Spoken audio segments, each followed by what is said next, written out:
Hola a todos, ¿qué tal? ¿Cómo están? Les damos la bienvenida a la Fundación Juan March de Madrid cuando son exactamente las 6:01 de la tarde, las 5:01 en Canarias, y les hemos dado esta bienvenida con Vivica Llenó, con la Académie für Alte Musik de Berlín y con René Jacobs en la dirección, interpretando el aria de Darío del primer acto de la ópera Idaspe de Ricardo Broski, Cual guerrero en el campo armado. Esta aria pertenece al disco titulado Arias para Farinelli, y es que este famosísimo castrato vivió en España 25 años y llegó a Madrid invitado por la reina consorte Isabel de Farnesio, que es una de las protagonistas del concierto de hoy.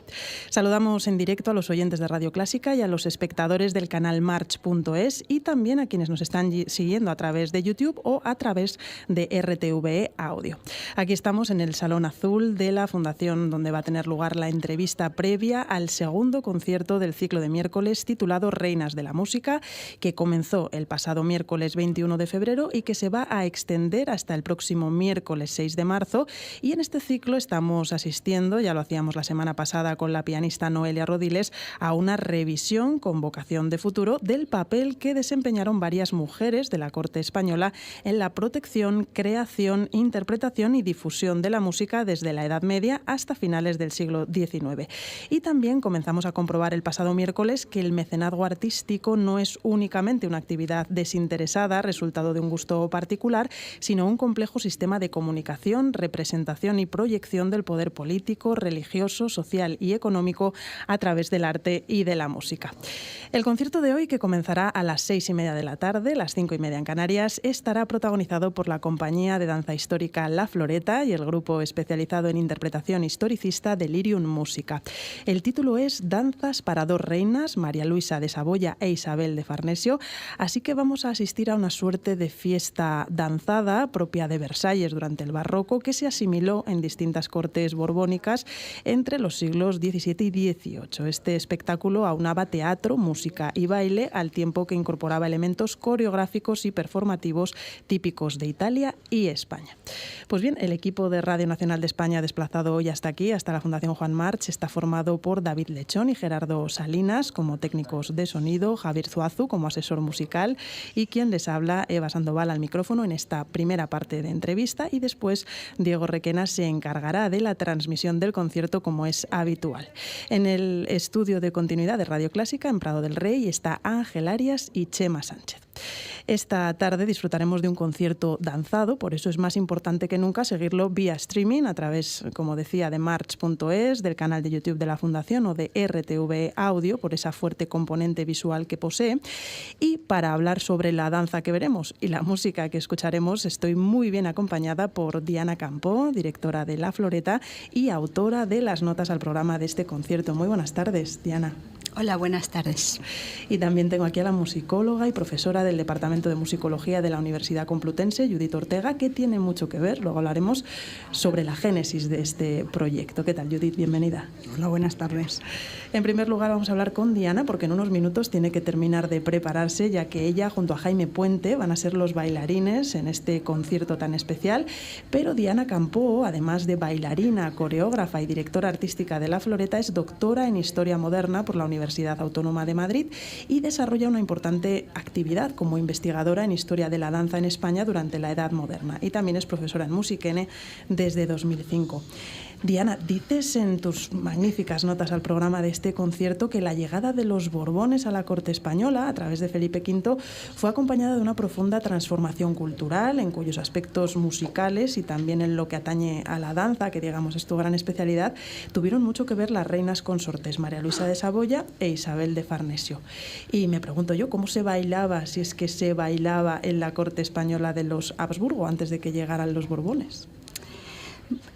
Bueno, buenas tardes y gracias por la entrevista. El periodo que abarca los reinados de la dinastía de Habsburgo son 200 años, entonces responder en muy breve tiempo es un poco difícil, pero si hablamos del siglo XVII, que es el precedente del reinado de Felipe V, realmente hay mucha variedad.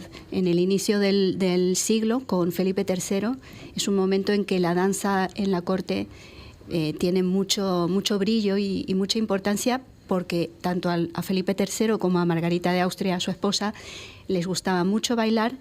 Y también es importante la figura del duque de Lerma, que patrocina de alguna manera los festejos danzados, los saraos, las mascaradas que se hacen en la corte, porque de esa manera, digamos, también está realzando su propio poder político como valido del rey, y haciendo participar a una serie de cortesanos y de damas de palacio, que son muy importantes, que están relacionadas familiarmente con él.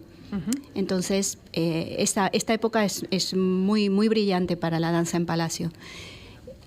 Felipe III aprende a danzar, parece que lo hace muy bien, pero tiene más interés por los espectáculos. Entonces, la danza aparece dentro de las representaciones teatrales. Y digamos que hay menos participación de la nobleza de palacio. La danza aparece dentro del espectáculo, interpretada por profesionales, aunque siempre sigue habiendo saraos, mascaradas, pero menos. Y el reinado de Carlos II, simplificando mucho, él aprende a danzar cuando es niño, porque esto forma parte de la educación de todos los aristócratas de la época en toda Europa. Él aprende, pero no tiene gusto por esto. Y es su primera esposa, María Luisa de Orleans, que es educada en Versalles, que sí, a ella le gusta mucho y parece que lo hace muy bien. Entonces hay ciertas actividades de danza a nivel, podríamos decir, más de cámara, en las cuales ella danza. Y hay una fiesta muy interesante en la cual ella danza frente a la corte en 1688, y en la cual hay informes del embajador francés que dice: al rey esto no le gusta mucho, pero por complacer a la reina lo ha permitido. Y luego aparentemente esta representación gustó mucho y bueno, pero no era algo que estaba en los gustos, en las preferencias que él tenía. Ya que mencionas ese papel importante que tenía la danza en la educación, digamos, de las clases altas de la época, ¿qué papel ocupó concretamente la danza en la educación de Felipe V, de María Luisa de Saboya y de Isabel de Farnesio, que son las protagonistas o los protagonistas del concierto de hoy? ¿Ya era una danza muy versallesca, muy francesa? Sí. Rotundamente. Sí, porque Felipe V nace en Versalles y se educa allí. Y es muy importante la experiencia que él tiene. Él abandona Francia a los 17 años para venir a España. Sus años previos, especialmente los últimos 3 años, que es a partir de la llegada de Adelaida de Saboya, la duquesa de Borgoña, son momentos en los cuales hay como una especie de un renacer de la vida festiva en Versalles, que en el periodo anterior había estado un poco abandonada. Digamos que los intereses de Luis XIV ya habían ido hacia otras tendencias. Había mucha influencia de Madame de Maintenon, que era una persona muy inspirada por principios religiosos y que veía toda esta vida festiva un poco como frivolidad o como pecado. Pero estos 3 últimos años de la vida de Felipe V en Versalles son un periodo en el que justamente hay una explosión, podríamos decir, de la vida festiva, musical, se baila muchísimo. Luego, las 2 esposas de María Luisa de Saboya y Isabel de Farnesio son princesas italianas, pero lo que sucede es que a lo largo del siglo XVII la danza a la francesa se va extendiendo por Europa. Es como un modelo, es la moda. Incluso en la corte imperial, en Viena, se aprende a bailar a la francesa. Y concretamente el ducado de Saboya es muy próximo culturalmente a Francia y políticamente también. Y el ducado de Parma también tiene una gran influencia francesa. Entonces, las dos, la danza que practican es la danza a la francesa y se encuentran con Felipe V y digamos que hablan el mismo idioma. Explicas en tus notas que la introducción en la corte española de los bailes franceses se debe también a la iniciativa de Marianne de la Trémoille. ¿Quién fue este personaje histórico y qué importancia tuvo para la danza en nuestro país? Bueno, hay muchísimo que contar. Cuéntanos quién era. Era princesa de los Esta señora Ursinos, era ¿no? una aristócrata francesa, que por razones familiares su esposo mata a un hombre en un duelo en los años 60 del siglo XVII y tienen que huir de Francia. Tienen un breve pasaje por España, pero terminan en Venecia, donde el esposo de Madame de la Trémouille muere. Y ella contrae matrimonio nuevamente con un noble italiano, Fabio Orsini, duque de Bracciano, a partir del cual ella toma ese nombre de princesa de los Orsinos. Entonces, esta señora se radica en Roma y vive con su esposo, y su palacio en Roma es un espacio para la música, para la diplomacia, para la política. Sus veladas musicales son, digamos, una manera de diplomacia cultural de Luis XIV. Y bueno, digamos que en pago por estos servicios y también reconociendo su habilidad política, Luis XIV la nombra como camarera mayor, que vendría a ser como la dama de mayor autoridad dentro del entorno de la del corte, entorno de la reina. De la reina. Y bueno, ella gana la confianza de María Luisa de Saboya y es la persona que realmente impulsa la vida festiva en la corte española, y tiene planes de realizar, una vez que finalice la Guerra de Sucesión, ella espera poder traer músicos de Italia, escribir a sus amigos cardenales para que le envíen músicos y actores y bailarines. Pero bueno, la reina muere en 1714, llega Isabel de Farnesio, y Isabel de Farnesio no está nada interesada en que haya una persona con este temperamento y con esta autoridad que pueda rivalizar con su propio poder. Entonces decide que la princesa de los Ursinos debe marcharse de la corte. Podríamos hablar mucho, por ejemplo, de cómo se anota la coreografía de esta época, y por eso ahora podéis pues reinterpretar, digamos, esas danzas históricas. Cuéntanos muy brevemente, ¿algún tratado fundamental? Sí, bueno, la coreografía, realmente el término coreografía quiere decir escritura de la danza, aunque hoy en día lo utilizamos con otro sentido. Y el sistema de coreografía con el cual podemos actualmente trabajar y recrear las danzas de la corte francesa, se crea en la década de 1680 por el maestro de danza del rey y autor de los ballets de la corte, Beauchamp, porque Luis XIV quiere y da la orden de que se desarrolle un sistema con el cual las danzas que se bailan en sus fiestas y en sus ballets y en sus óperas se puedan registrar de la misma manera que se puede registrar la música. Es decir, está pidiendo que se desarrolle un código que pueda ser, de alguna manera, representar objetivamente el movimiento y que pueda ser interpretado por cualquier persona que conozca las pautas del código. Esto supone un avance muy grande para la danza en esta época y en gran medida tiene la culpa de que el repertorio francés se difunda por Europa con tantísimo éxito, y por supuesto gracias a esto se ha conservado, porque conociendo el código hoy en día podemos descifrar esas mismas partituras coreográficas y bailarlas. Claro, se podía difundir geográficamente, pero también temporalmente, o sea que gracias a eso ha llegado hasta hoy. Sí. Las obras musicales que se bailaban en la corte de Felipe V procedían no solo de Francia, sino también de Italia y de España, y así lo habéis plasmado en vuestro programa de hoy, en donde ya no nos da tiempo a comentar un poco la sucesión del programa, pero simplemente vamos a adelantar que escucharemos danzadas, obras de Magan Magué, de Antonio Martinicol, de Tarquinio Mérula, de Andrea Falconieri, de André Cardinal de Touche, de André Campra, de Henry Purcell también, de Jean-Baptiste Lully y de José de Nebra. Y quiero destacar este fandango de José de Nebra porque me llama la atención que concluyáis con este fandango coreografiado en 2021 por ti misma, Diana. Sí. ¿No conservamos fuentes que nos transmitan cómo se bailaba exactamente un fandango en esa España del 18? Lamentablemente no. Una pena. Tal vez existe algún documento en algún archivo, en alguna biblioteca, y si alguien lo encuentra, por favor que nos lo haga conocer.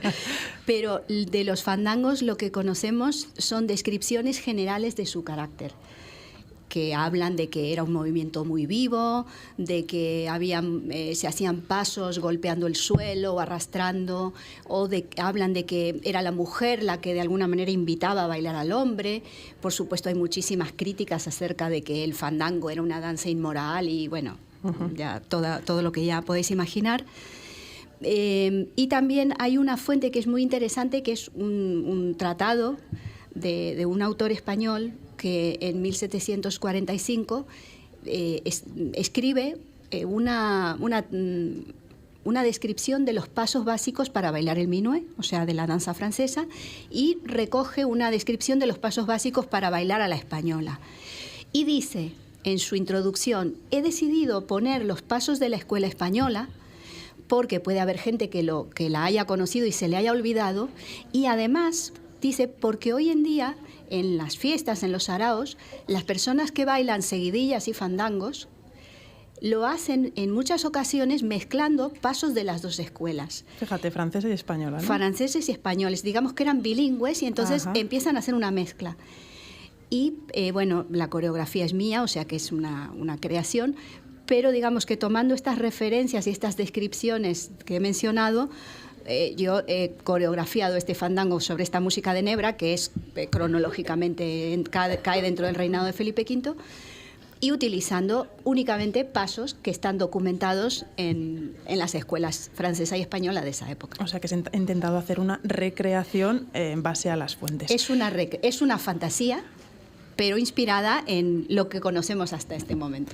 Muchísimas gracias, Diana. Muchísimas gracias a ti por ilustrarnos sobre este fascinante mundo de la danza histórica, y mucha suerte para vuestra actuación, que comenzará pues alrededor de las 6:30 de la tarde, las 5:30 en Canarias.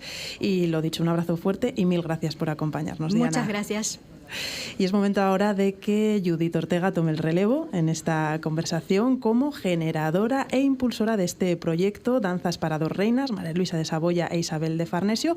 Pero antes, simplemente comentar que Judith es doctora por la Universidad Complutense de Madrid con la tesis titulada La música en la corte de Carlos III y Carlos IV, de la Real Capilla a la Real Cámara, 1759-1808, por la que recibió el premio extraordinario de doctorado. Así que, como podéis imaginar, su foco de atención como investigadora se centra en la música de esa segunda mitad del siglo XVIII, comienzos del XIX, y principalmente en el entorno de la corte y la nobleza.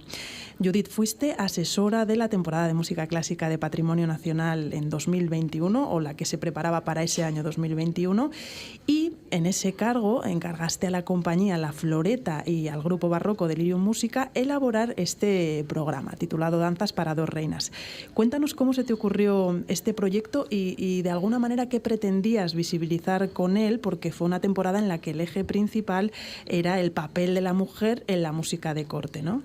Sí, bueno, muy buenas tardes y bueno, es un placer compartir este proyecto que para mí es también muy importante y que nos ha dado muchas alegrías. Efectivamente, en la temporada 2001 tuve el encargo de desarrollar el proyecto de música de Patrimonio Nacional. Como especialista en música de corte, el foco o una de las ideas principales era abordar proyectos de recuperación del patrimonio histórico. El eje de esa temporada, que no fue una idea mía, sino de la presidenta en esa época que me encargó el proyecto, Llanos Castellanos, era la mujer y la música en los reales sitios, justamente para poner en valor y visibilizar el importante papel que la mujer ha tenido en la música en la corte, tanto como mecenas y coleccionista, pero también como compositora y diríamos como impulsora de muchas actividades. Y para desarrollar este programa también tenía una idea clara, un objetivo claro, y era impulsar un proyecto de danza histórica, porque si algo caracteriza a la cultura y a la música de corte, obviamente es la danza. Y bueno, pensé en Diana Campo porque es una de las principales o la principal especialista en danza histórica, no solo como bailarina, sino también, como has comentado, estaba desarrollando su tesis doctoral sobre la danza en el reinado de Felipe V, bajo la dirección del historiador Antonio Álvarez Osorio, una de las figuras más reconocidas de este periodo, y diríamos que combinaba ese perfil idóneo para poder abordar un proyecto de recuperación riguroso y que además tuviera un resultado artístico de gran calidad, como así fue. Ya hemos indicado que tu ámbito de estudio académico principal se centra en la corte española del XVIII, quizás más en la segunda mitad. Tenemos ahí a Felipe V con sus dos reinas consortes un poco en el medio, pero ¿nos puedes contar qué papel jugaron tanto María Luisa de Saboya como Isabel de Farnesio en la vida cultural de la corte en general? No solamente ya centrándonos en la danza y en la música, ¿qué papel tenían ellas? ¿Qué potestad tenían de decidir? ¿Cómo se gestionaba ese papel de la reina consorte tan importante? Bueno, pues lo que nos estamos conociendo en los últimos tiempos es que las reinas tenían un papel muy importante en la cultura de corte, pero también, como ha comentado Diana, en la política y todo en un sistema, ¿no?, de cultura, de propaganda, de comunicación que diríamos estaba en el corazón de la monarquía misma, ¿no?, del antiguo régimen. Y el papel de las mujeres, como digo, es que fue muy destacado, tanto de estas dos reinas como de las posteriores. En el caso de María Luisa de Saboya, como murió cuando terminó la Guerra de Sucesión, diríamos que su capacidad de acción, por las dificultades de ese periodo, pues fueron menores, pero como hemos visto, la introducción del baile y de la danza francesa y de la música italiana fue ya muy importante. Y la figura de Isabel de Farnesio, diríamos, también muy revalorizada en los últimos años como una mujer de poder, como una mujer de acción. Eran mujeres, además, como el resto de la familia real, con una formación y un criterio pues muy sólidos. Isabel de Farnesio desarrolló también todo un programa cultural en la corte, tanto en las artes plásticas como en la música, y diríamos que de manera general se caracteriza por una progresiva e intensa italianización de las artes, también de la música. Si bien el baile era fundamentalmente francés, en la música y en las artes, en la pintura, en la arquitectura, claramente Italia tuvo cada vez mayor influencia. Claro, es que hay que tener en cuenta que Felipe V venía de Francia, María Luisa e Isabel de Italia, con lo cual esas conexiones internacionales, esa red de contactos, pues también se ampliaba y también enriquecía nuestra propia cultura, ¿no?, de alguna manera. Más avanzado el siglo XVIII encontramos otras reinas consortes que han sido fundamentales en el devenir ya de la historia musical española, portuguesa o italiana, como mecenas de músicos. Recuérdanos quiénes fueron las principales y por qué. Se me ocurren así María Bárbara de Braganza, naturalmente, y María Luisa de Parma, muy importante. Sí, como decía, pues son muchas las figuras de las reinas consortes o incluso también infantas y princesas que tuvieron un papel muy importante. Obviamente la más conocida quizás es Bárbara de Braganza, que fue una verdadera apasionada de la música, y ella misma emprendió toda una labor de mecenazgo y también toda una serie de acciones de diplomacia cultural, como estamos mencionando ahora, para ser reconocida internacionalmente como una figura de relevancia en la intelectualidad y la música de la época. Como elemento de esta diplomacia cultural muy significativo podemos señalar, por ejemplo, el complejo ejercicio de diplomacia que fue que el padre Martini, una de las figuras más importantes de la música de este periodo, dedicara a su historia de la música una obra clave a la reina Bárbara de Braganza, en una operación en la que pues participaron muchos miembros de la corte y el propio Farinelli, que era uno de los principales músicos a su servicio. Otras figuras quizás que todavía están pendientes de estudiar y de conocer mejor su labor, pero que todo apunta a que también fue muy importante, es, por ejemplo, la esposa de Carlos IV, María Luisa de Parma. Si bien, como tantas otras reinas, también ha sido víctima de una leyenda, de una imagen muy negativa que se ha construido sobre muchas de las reinas consortes y a las que, pues toda esta actividad también cultural y de mecenazgo se interpretaba como algo caprichoso, superficial y siempre frívolo, dentro de unas tramas personales, de intereses, ¿no?, fundamentalmente. Sí. Y tenemos otro caso curioso, ya como última pregunta, que tenemos que dar paso al concierto, ya en los albores del siglo XIX, en la familia real española. Se trata del caso de María Luisa de Borbón, infanta española, hija de Carlos IV, en este caso reina de Etruria y duquesa de Luca. Y es que aquí nos encontramos con una verdadera excepción, porque además de mecenas, impulsora de la música, de las artes, era compositora, ¿no? Sí, efectivamente, María Luisa de Borbón es un personaje absolutamente fascinante, también con un papel muy destacado en la política de la época, época, en estas convulsas primeras décadas del siglo XIX, y ella fue una grandísima mecenas. También promovió, que ocurre en el entorno de las mujeres con frecuencia, promovió la actividad también de composición y de creación artística de otras mujeres, y ella misma fue compositora además de sinfonías, que es un género que tradicionalmente no era propio de las mujeres, sino que escribían que fundamentalmente se asocia para tecla o canciones, ¿no? Pero sí, para música de pequeño formato. Exacto. Diríamos, más privado, más camerístico. Y es un caso verdaderamente fascinante, y además ella se hizo también retratar como compositora, reivindicando ese papel, que es algo, pues como dices, un caso muy, muy significativo. Muchísimas gracias, Judith, por ilustrarnos con tu conocimiento sobre este importante papel de las mujeres como mecenas y como compositoras también, como intérpretes, como impulsoras del arte en ese siglo XVIII español, fundamentalmente. Y también, hemos hablado con Diana Campo acerca de ese concierto danzado que vamos a disfrutar seguidamente. Ha sido un placer, Judith, un abrazo muy fuerte y hasta la próxima. Muchas gracias. En apenas 5 o 10 minutos dará comienzo este concierto, Danzas para dos reinas, María Luisa de Saboya e Isabel de Farnesio, con la Floreta y Delirium Música, aquí en el auditorio de la Fundación Juan March de Madrid, en el que escucharemos obras muy variadas del barroco, concretamente de finales del siglo XVII y la primera mitad del siglo XVIII. Visitaremos Italia, Francia, España e incluso Inglaterra. Y ahora, como transición al concierto, pues les propongo escuchar música para clave de Francisco Corselli. ¿Por qué? Pues porque Corselli, que fue maestro de la Real Capilla de Madrid durante más de 3 décadas, era hijo del francés Charles Courcelles, apellido que luego se italianizó a Corselli, que fue el maestro de danza de Isabel de Farnesio, que es una de las protagonistas del concierto de hoy. Pues bien, suena ya la sonata para clave en la mayor de Francisco Corselli en la interpretación de Pablo Cano. Muy buenas tardes y que disfruten del concierto.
Pues con Francesco Corselli, con su sonata para clave en la mayor, en interpretación de Pablo Cano, nosotros llegamos a las 6:33 de la tarde, las 5:33, si nos escuchan desde la Comunidad Canaria. Buenas tardes. Continuamos en Radio Clásica en directo desde la Fundación Juan Mar de Madrid. Lo hacemos con David Lechón y Gerardo Salinas en la toma de sonido. Ángel Arias y José María Sánchez Mantilla se encuentran en el control de continuidad de Prado del Rey. La asesoría musical es de Javier Zuazú y la voz que escuchan ahora es de Diego Requena. Segunda entrega del ciclo Reinas de la Música, que a lo largo de 3 sesiones nos lleva por nombres propios de mujeres que, dotadas de una formación o con una posición de privilegio, bien como reinas o emperatrices, fueron determinantes en la historia de la música como impulsoras, intérpretes o coleccionistas. En esta ocasión, los conjuntos La Floreta y Delirium Música nos presentan un programa titulado Danzas para dos reinas, María Luisa de Saboya e Isabel de Farnesio, y está estructurado en varias partes. En una primera, escucharemos La Chacona, de Francesco Corbetta, y Folías de España, con los couplets de Folie de Magan Maguet.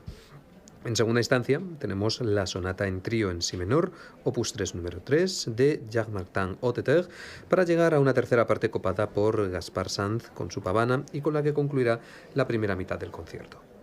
La segunda parte se articula en torno a las partes cuarta y quinta del espectáculo. Una la protagoniza la sonata en trío número 1 en sol menor de Elisabeth Jacques de la Guerre, y la quinta y última cuenta con las siguientes páginas.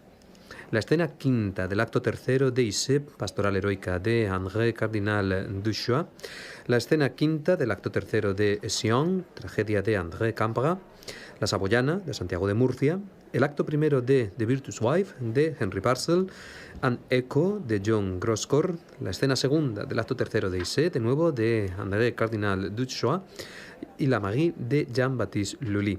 El concierto finalizará con el fandango Tempestad Grande Amigo de la zarzuela Vendado es amor no ciego de José de Nebra. La danza era una de las aficiones más apreciadas por las dos esposas de Felipe V. Los 3 monarcas eran consumados bailarines, siguiendo la tradición de las cortes europeas de comienzos del siglo XVIII. Como parte del ciclo dedicado a la vocación musical de algunas reinas españolas, este espectáculo recrea una fiesta danzada en corte borbónica que combinaba la tradición francesa con otras danzas a la española como la pavana o la mariola. Las reinas consortes, María Luisa de Saboya e Isabel de Farnesio, asumieron un especial protagonismo en la profunda transformación cultural y musical que se operó en la corte española a comienzos del siglo XVIII durante el reinado de Felipe V, nieto de Luis XIV. La fiesta danzada, propia de Versalles durante el barroco, se asimiló en distintas cortes borbónicas entre estos siglos XVII y XVIII. En ese espectáculo se aunaba teatro, música y baile al tiempo que se incorporaban elementos coreográficos típicos de Italia y de España. Bien, pues va a comenzar ya esta cita de música y danza a cargo de La Floreta y Delirium Música, y lo hace con La Chacona de Francesco Corbetta.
Con la música de Andrea Falconieri, con las folías hechas para mi señora Doña Tarolilla de Carallenos, concluye esta primera parte del concierto a cargo de Delirium Música y La Floreta, que nos presenta estas danzas para dos reinas, María Luisa de Saboya e Isabel de Farnesio, que estamos siguiendo en directo desde la Fundación Juan Marc de Madrid. Segunda de las citas del ciclo denominado Reinas de la Música, que para esta primera parte nos ha presentado obras firmadas por Francesco Corbetta, Magan Magué, Jacques Martin Oteter, Gaspard Sand, Antonio Martí Col, Tarquinio Merula y Andrea Falconieri. Y así llegamos al descanso de este concierto cuando son las 7:05 de la tarde, 6:05 en Canarias. Y nosotros vamos a aprovechar la propuesta musical de los grupos protagonistas de esta cita para ahondar algo más en uno de los autores presentados esta tarde. De esta forma, los próximos minutos los vamos a pasar en compañía de Jacques Oteter. Apodado el Romano debido al periodo de tiempo que pasó estudiando en Roma, era nieto de Jean Oteter, un músico cuya familia se consagró a los instrumentos de viento y formó parte de la orquesta de cámara de Luis XIV. Pero la figura que nos interesa ahora es la del nieto, Jacques Martin.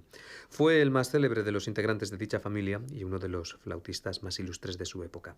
Escribió diversos tratados y métodos para su instrumento. Algunas de sus composiciones para flauta se consideran las mejores de la época destinadas a dicho instrumento. Jacques Martin Oteter vivió entre 1674 y 1763 y, contrariamente a su apodo, se mantuvo fiel al estilo francés en un momento en el que la mayoría de los compositores en París escribían según la moda italiana. De Jacques Martin Oteter, a continuación escucharemos su suite número 3 para dos flautas y continuo en interpretación de la Camerata Köln.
Hasta aquí esta suite número 3 para dos flautas y continuo, opus 8 de Jacques Martin Oteter, que escuchábamos en interpretación de la Camerata Calm.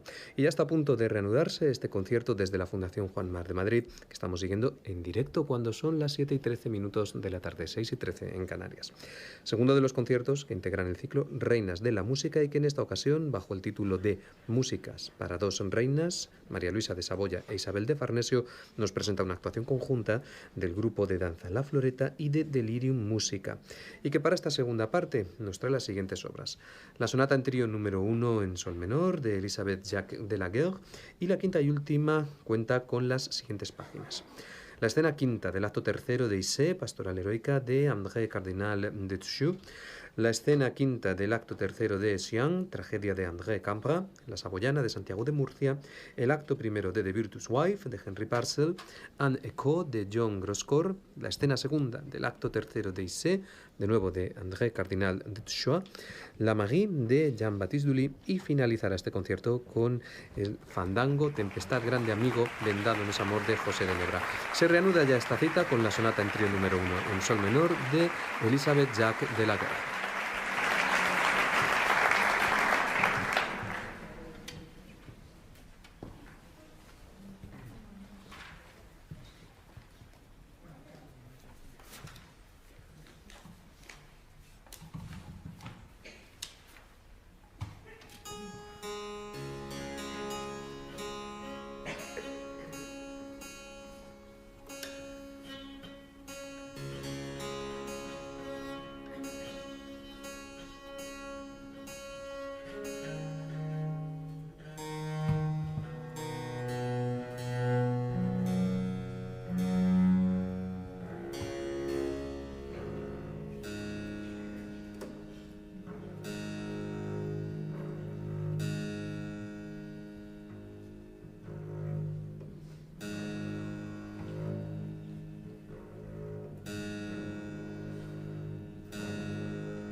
Con la música de José de Nedra concluye esta actuación conjunta de los grupos La Floreta y Delirium Música, que ha comprendido la segunda entrega de la serie Reinas de la Música que estamos siguiendo aquí en la Fundación Juan Mar de Madrid y que para esta ocasión nos presentaba un programa en torno a la música para dos reinas, María Luisa de Saboya e Isabel de Farnesio. La cita se despedía con este fandango, Tempestad Grande Amigo, de la zarzuela firmada por José de Nebra en 1744, Vendado es amor, no ciego.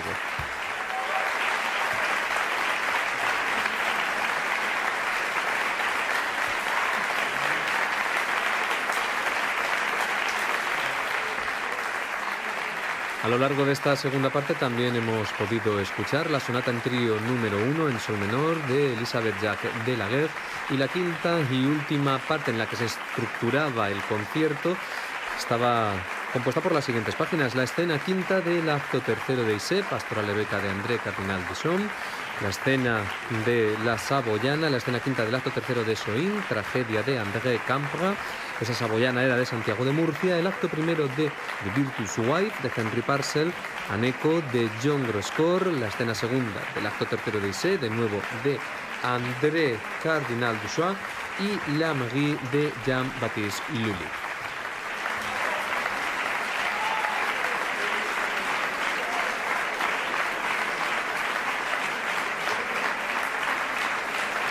La danza era una de las aficiones más apreciadas por las dos esposas de Felipe V. Los tres monarcas eran consumados bailarines, siguiendo la tradición de las cortes europeas a comienzos del siglo XVIII. Y no acaba aquí la música, vamos a tener propina.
Pues de nuevo los miembros de Delirium Música y La Floreta nos llevaban hasta la música de Andrea Falconieri, visando esas folías hechas para mi señora Doña Tarolilla de Carallenos, con la que finalizaba la primera parte de este concierto que ha tenido lugar, como decíamos, en directo desde el Salón de Actos de la Fundación Juan March de Madrid y que Radio Clásica les está acercando hasta sus hogares.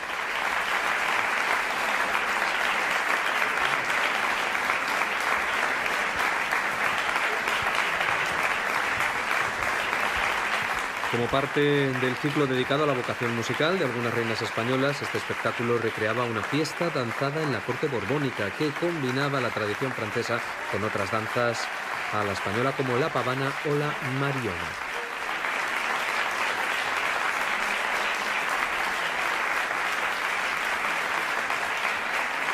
Las reinas consortes María Luisa de Saboya e Isabel de Farnesio asumieron un especial protagonismo en la profunda transformación cultural y musical que se operó en la corte española a comienzos del siglo XVIII y durante el reinado de Felipe V, nieto de Luis XIV. Las prácticas coreográficas y teatrales de corte durante el reinado de Felipe V se caracterizan por la estilización de distintos elementos de danza y las músicas populares en el marco de aproximación al nacimiento del llamado magismo. Bien, pues aquí nosotros vamos a poner el punto final a esta transmisión desde la Fundación Juan March de Madrid, que Radio Clásica les ha acercado, como decimos, hasta sus hogares en directo, cuando son las 8 casi menos 5 de la tarde, a punto de alcanzar las 8 menos 5, 7 menos 5 en Canarias. Esta cita les ha llegado gracias a David Lechón y Gerardo Salinas en la toma de sonido. Ángel Arias y José María Sánchez Mantilla se encontraban en el control de continuidad de Prado del Rey, Javier Zuazú en la asesoría musical y quien les habla, Diego Requena, que les ha acompañado frente a los micrófonos. En nombre de todo este equipo, muchas gracias por su atención.